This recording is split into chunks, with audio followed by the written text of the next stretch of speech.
टाटा में से कौन सी गाड़ी है जो एक फैमिली के लिए ठीक गाड़ी हो सकती है?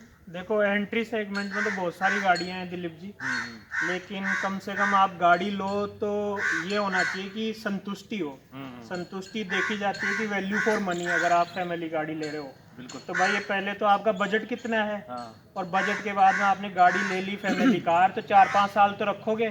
तो 4-5 साल रखोगे तो आपको ये फीलिंग नहीं आनी चाहिए कि ये मैंने क्या ले लिया, सही बात है ना। तो पैसे का तो मामला है और लोगों का अपने यहाँ बजट नहीं होता, तो एंट्री सेगमेंट में छोटी गाड़ियों में फंस जाते हैं वो। तो मेरा तो यही जैसे हमारे आशीष सजेशन जी फंस गए थे अल्टो में। हाँ, तो उन्होंने एल्टो ले ली, तो एल्टो जब तक उनकी बिकी नहीं तो उनके पेट में जो जो भी खाते थे हजम ही नहीं होता था कि कब गाड़ी बदलूं कब गाड़ी बदलूं, ये स्थिति हो गई उनकी एल्टो लेके। हाँ। तो अब ये है कि कम से कम ये गाड़ी एंट्री सेगमेंट की है, जैसे सेंट्रो हो गई, एल्टो हो गई, और ये क्विड बहुत आपको नजर आएगी, रेनो। देखो ये गाड़ियां ले तो लोगे आप, इन गाड़ियों में सबसे बड़ी बात कि भाई जितना पैसा दोगे उसी हिसाब से। तो इंडिया में ये छोटी गाड़ियां एंट्री सेगमेंट में 3.5 लाख 3 से 4 लाख की रेंज में निकाल देते हैं। शुरुआती गाड़ियां यहीं से शुरू होती हैं, लेकिन इससे ज़्यादा आप लाओगे भी क्या, क्योंकि आप 6 से और 7 7.5 तक नहीं, के बजट इसमें में चक्कर ये है ना, आप ले लोगे तो देखो कंफर्ट नहीं है लंबा जाना हो तो।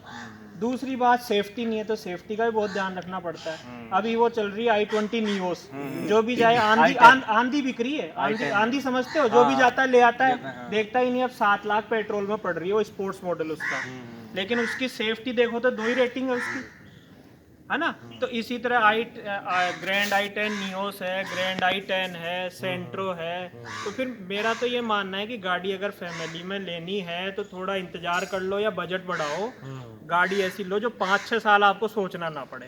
तो उसमें तो मेरी रेडार में 3-4 गाड़ियां आपको मैं सुझा सकता हूँ। और बजट के हिसाब से भी थोड़ा बजट में आप देखो तो इस बजट में 5.5-6 लाख तक लो तो स्विफ्ट ले लो आप, अगर थोड़ा कम बजट है तो। मारुति की बढ़िया स्पेसियस गाड़ी है, लेकिन स्विफ्ट मेरे को थोड़ी कम जचती है, थोड़ी हल्की है, मटेरियल उसका हल्का है।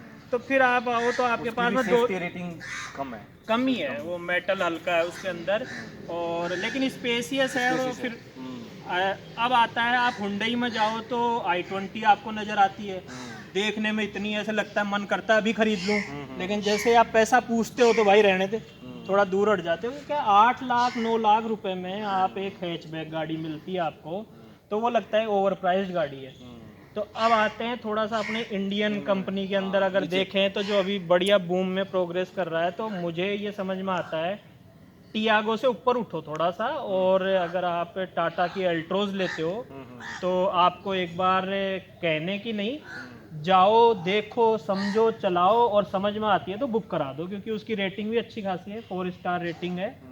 और आप देखो तो सेफ्टी भी अच्छी है, स्पेस भी देखो तो i20 की रेंज की गाड़ी है, पीछे भी आपको प्रॉपर स्पेस मिलेगा, और ड्राइवेबिलिटी भी अच्छी है, पेट्रोल और डीजल दोनों में उपलब्ध है। और अभी उन्होंने आई टर्बो और लॉन्च किया है। अच्छा, तो टर्बो बचत होगी पेट्रोल टर्बो नहीं, वो पावर ज़्यादा बढ़ जाता है, अच्छा, एवरेज power वही बढ़ रहता है ना।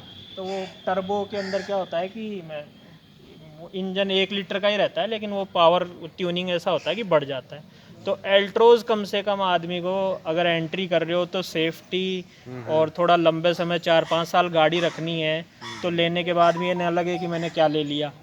तो इसलिए कम से कम एल्ट्रोज तक आपको सोचना चाहिए, बजट में आ जाएगी गाड़ी। और i20 ओवर प्राइस्ड है, ओवर बजट है, अब जिसकी जेब अलाउ करती है तो वो भी लाता है, क्योंकि दिखावे में भी तो पैसा देना ही पड़ता है आदमी को।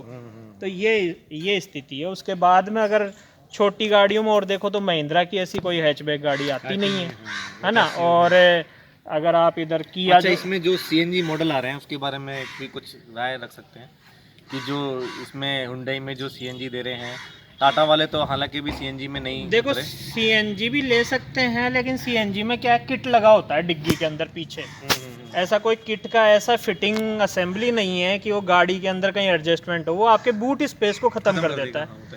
तो भाई आप बैठ के 5 लोग जा सकते हो, बूट स्पेस नहीं मिलेगा। और सीएनजी चलाने में अफोर्डेबल पड़ती है, लेकिन अगर आप अभी सिलेंडर का भाव देख लोगे, जिस हिसाब से सब्सिडी खत्म कर दी है और पेट्रोल पंप से लोग भरवाते हैं, तो कोई खास अंतर नहीं पड़ता बूट, क्योंकि 2 आदमी बैठ के जाएंगे तो आदमी को सामान रखने की जगह तो चाहिए ना। तो तो और थोड़ा कंफर्ट भी चाहिए। तो मान लीजिए बुजुर्ग आदमी है घर पे, तो पिछली सीट पे भी आदमी बैठ रहा है तो थोड़ा स्पेस तो चाहिए, आराम से बैठ पाए। सही बात। 150-200 किलोमीटर जाना है तो वो भी थोड़ा सोचना पड़ता है ये।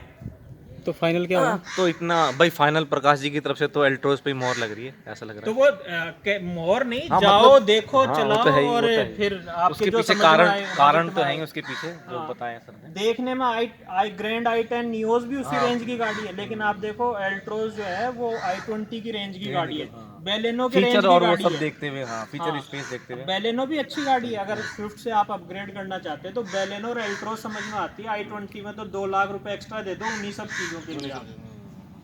तो ये वाली है। चलो तो ठीक है, थैंक यू सर आपकी राय सुझाव के लिए।